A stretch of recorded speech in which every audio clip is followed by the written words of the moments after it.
After more than 15 months, the fighting between Israel and Hamas has stopped temporarily.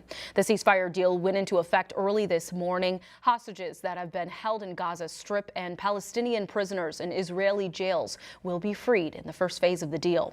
President Biden praised those involved in the negotiations and says the responsibility for keeping the deal together now passes to the Trump administration. Here's ABC's Ines de la Gutera with the details.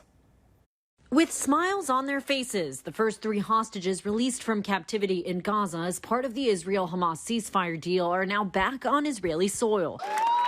After 471 days in captivity, 3 women, 24-year-old Romy Gonen, 28-year-old Emily Damari, and 31-year-old Doron Steinbrecher are now free. We cannot imagine the horrors these 3 young women have endured in 50 months of Hamas captivity. Relatives of Romy Goren overcome with emotion after hearing the news. Emily Damari, all smiles in the photo as she was reunited with her mother.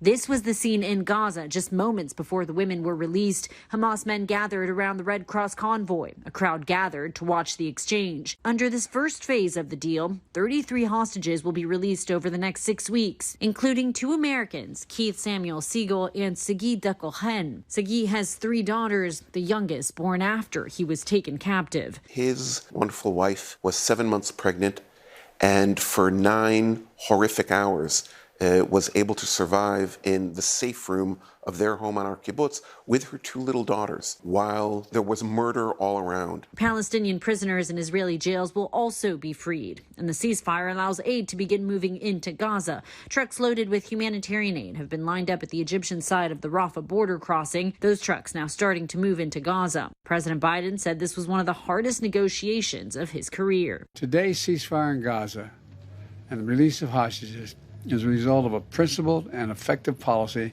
that we presided over for months. And we got here without a wider war in the Middle East than many predicted. The president says keeping the fragile framework of the ceasefire together is now in President-elect Trump's hands. Ines de la Gutera, ABC News, London.